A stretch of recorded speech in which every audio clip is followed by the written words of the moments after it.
Assalamualaikum warahmatullahi wabarakatuh. Jumpa lagi di channel Utehnoid. Balik lagi kita akan membahas inverter pure sine wave. Kali ini saya akan membahas tentang Tafware power inverter 500 watt. Ini adalah inverter dengan harga yang lumayan terjangkau dan gelombangnya sudah pure sine wave. Oke, di sini saya akan menjelaskan secara umum dari sistem dari inverter ini. Oke, di sini akan dibagi dua. Jadi bagian stage 1 dan stage 2. Stage 1 ini adalah penaik tegangan dari 12 volt input ke 300-an sampai 400 volt. Kemudian di stage 2 adalah pengubah gelombang menjadi gelombang AC output sinus. Seperti ini. Oke, kita lihat dulu komponennya. Di bagian input di sini ada kipas, ada MOSFET, ada saklar.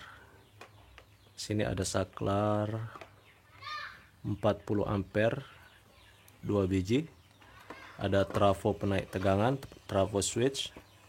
Ini adalah elko. Ada kapasitor non polar.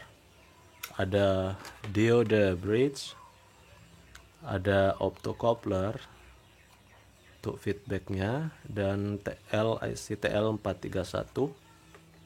Kemudian di sini ada modul power supply. Di sini ada modul PWM untuk bagian stage satunya. Di sini ada modul PWM untuk penghasil gelombang sinusnya. Di sini ada MOSFET, 4 buah MOSFET tegangan tinggi. Ini adalah low pass filter. Ini MI filter, pengatur tegangan output. Sini ada sensor suhu yang dibaluri kompon warna putih. Oke, sekarang saya akan jelaskan. Di sini ada 3 MOSFET. 2 MOSFET ini untuk switching trafo ini dan satunya sebagai proteksi untuk polaritas terbalik. Jadi ketika tegangan masuk di sini, di inputnya ini akan melalui skring, kemudian proteksi untuk tegangan terbalik. Jika kita memasang tegangan terbalik negatif ke positif, maka tidak akan bisa mengalirkan arus ke sistem. Jadi sistem akan aman. Kalau sudah tegangan polaritasnya benar, maka dia akan bisa mengalirkan arus ke dalam sistem. Oke, setelah itu, setelah berhasil masuk melewati MOSFET ini, dia akan mensuplai tegangan input, akan mensuplai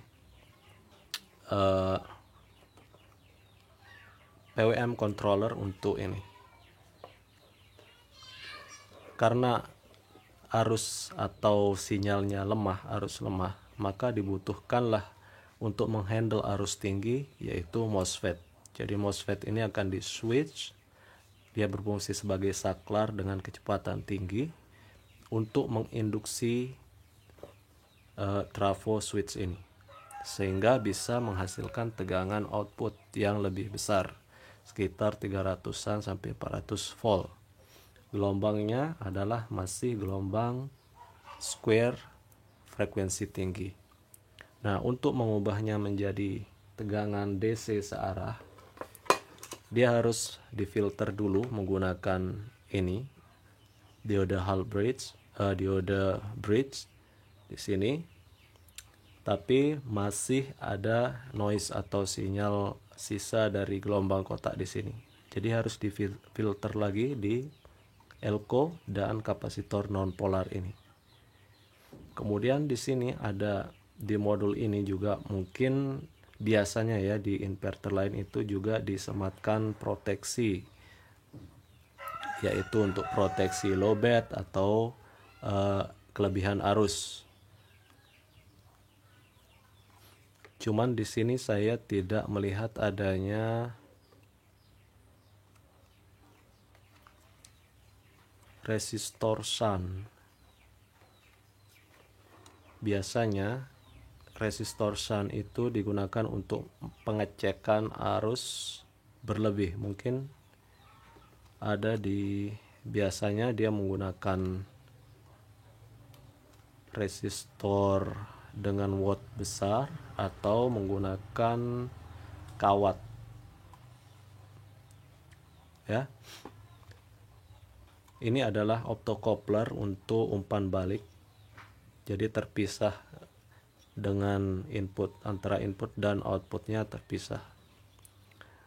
Oke, setelah difilter, tegangan tinggi dari stage 1 ini akan masuk ke bagian stage 2. Nah, ini akan mengaktifkan dari power supply ini, akan mensuplai tegangan 12 volt ke sini. Ini ada controller penghasil gelombang sinusnya, kemudian ada driver MOSFET-nya untuk mendrive MOSFET supaya lebih optimal. Jadi tegangan tinggi itu akan dihandle oleh MOSFET ini. Jadi di sini kontrolernya untuk mengontrol MOSFET ini untuk menghasilkan gelombang sinus. Tapi gelombang sinus yang diolah oleh MOSFET ini itu masih gelombang kotak frekuensi tinggi yang membentuk pola sinus. Nah, untuk melihat jelas bentuk gelombang sinus yang halusnya, maka difilterlah menggunakan low pass filter ini, sehingga jelas nanti bentuk gelombangnya akan seperti ini setelah difilter oleh low pass filter.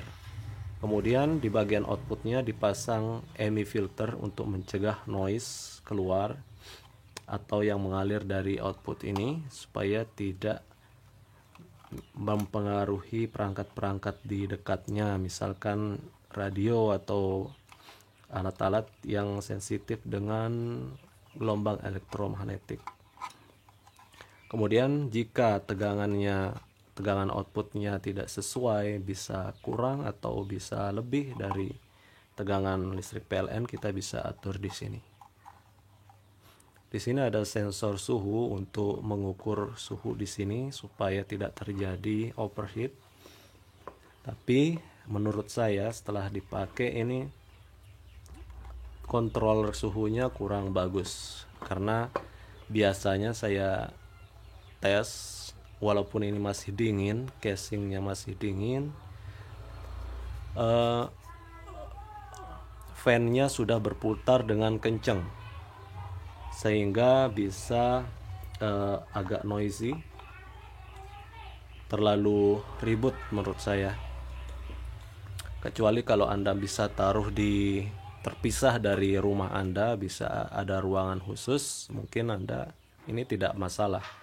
Tapi kalau ditaruh di dalam rumah, tempat Anda tidur, tempat Anda makan dan sebagainya, mungkin ini sangat mengganggu.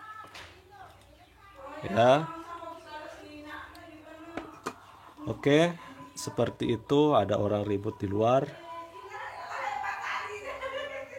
Jadi kita sudahi dulu. Semoga ini bisa bermanfaat. Jangan lupa di-share ke teman-teman kalian. Thank you.